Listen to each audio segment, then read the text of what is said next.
E aí a gente vai citar mais alguns nomes, eu vou tentar acelerar aqui para a gente não ficar muito tempo falando de diversos nomes, mas tem o Henning Brand, que é de 1630, ele viveu de 1630 a 1710, que ficou famoso pela descoberta do fósforo. Inclusive, uma coisa interessante é que o fósforo ele tem essa característica que quando ele aquece, ele se ilumina. Então, o termo fosforescente vem do fósforo. Então, todo elemento fosforescente ele contém fósforo na sua fórmula. Então, tem, por exemplo, alguns experimentos de kit de química para criança que você... eu tenho aqui em casa que eu faço, por exemplo, com a minha filha caçula, e aí você tem esses químicos... normalmente, a maioria deles é você fazer aquelas melequinhas, aquelas gelecas slime, que chama aqui, né? Se você adicionar fósforo nessa mistura, né? Quando você estiver fazendo, você consegue fazer um dessas gelecas que brilham no escuro. Então, enfim, um processo químico muito simples, né? Então, dá para você pegar esses experimentos desses kits de química ou fazer de forma caseira e deixar um pouco mais interessante, mais incrementado. Enfim, mas voltando aqui, tá vendo? Ó, a nossa outra química, para quem não usou o episódio, ela ensina a gente o pessoal a fazer bomba, o pessoal a fazer cachaça. Eu só ensino coisas mais inofensivas. Slimes. Mas muito Slimes, legais. Sim. É legal, entre aspas. Depois, para você limpar isso que fica espalhado pela casa inteira, Nossa, é um na terror. roupa quando pega, terrível. Aqui só faz no quintal. Dentro de casa não faz, mas voltando. Enfim, ele viveu, como eu falei, né, no século XVII, e assim ele, como os outros colegas, ele via a urina humana como não só um excremento, né? Ele via que havia alguma coisa, algum elemento de vital, alguma coisa ali dentro. E aí, fazendo um processo de destilação da urina, ele acabou descobrindo o fósforo. Olha que interessante. E por que ele fez isso? Lembra que uma das coisas que a galera estava tentando fazer era descobrir ouro. Qual é a cor do ouro? O ouro é dourado. E a urina também. Se não for dourada, procure um... Se não for, procure um médico. Se não for, pelo menos, mais clarinha, procure um médico. Mas, enfim. Então, ele pensou, cara, eu posso... Vai que... Imagina que louco, né? Se eu conseguir tirar ouro de xixi, né? Não deu certo.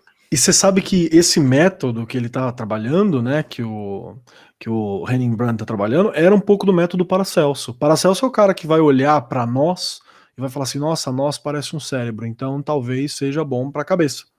Né, se você está com dor de cabeça, coma nós. Então ele que vai olhar o ambiente e começar a fazer essas associações, que são associações simpáticas, que foi o método da ciência por muito tempo, né?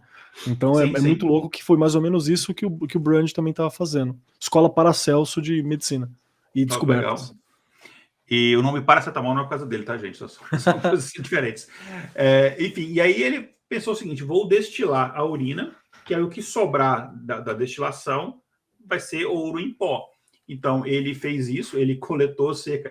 E assim, cara, o trabalho de coleta não deve ter sido um pouco agradável, mas ele coletou... Dedicado. Bem dedicado. Ou ele tinha uns estagiários, assim, muito dedicados também. Ele coletou 5.600 litros de urina. Claro, não foi tudo de uma vez, tá, gente? Pelo amor de Deus. Isso eu não sei como chegaram nessa estimativa, provavelmente foram das anotações dele, mas no total, assim, foi essa quantidade. Então, você vê que ele teve essa tentativa e erro diversas vezes. E interessante, ele tinha um tipo de urina que ele gostava mais do que os outros, do pessoal que, assim como eu, gostava de tomar cerveja.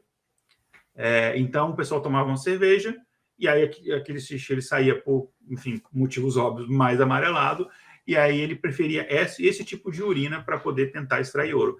E o que seria fantástico, né? Você beber cerveja e fazer xixi de ouro, né? Eu podia, inclusive, ter trago uma cerveja em vez de água para gravar esse episódio. Mas, enfim, então ele fez essa destilação, e aí ele ferveu e extraiu os componentes da urina, enfim, ele tentou diferentes métodos para fazer essa extração, e no final, o produto que ficou ali no final era um produto branco, não era ouro, obviamente, um produto, inclusive, bastante fedorento, né? Imagina por quê. E é um elemento que brilhava no escuro, por isso fosforescente. Né? E, enfim, é um elemento que a gente usa hoje para, não só para equipamentos que você precisa que brilhem no escuro, equipamento de segurança, etc., mas você usa para fertilizantes, por exemplo, fertilizantes, no caso, sintéticos, né? E essa descoberta, então, ele tentando descobrir ouro, ele descobriu o fósforo. E a descoberta do fósforo ele foi uma descoberta muito importante, né? Porque a gente tem elementos a partir daí, como, por exemplo, o sódico de amônia, que você consegue, através de um processo de evolução, não vou saber exatamente o processo químico aqui, decompor isso e acabar gerando outros materiais. Então, a partir do fóssil, ele conseguiu também chegar a outros materiais. Não chegou no ouro, mas ele acabou descobrindo outros tipos de compostos aí. Oi, gente, esse foi um corte de um episódio do Intervalo de Confiança. O link para o episódio completo está na descrição desse vídeo. Conheça também o nosso trabalho indo no nosso site em intervalodeconfianca.com.br. Um abraço e não esqueça de se inscrever no nosso canal.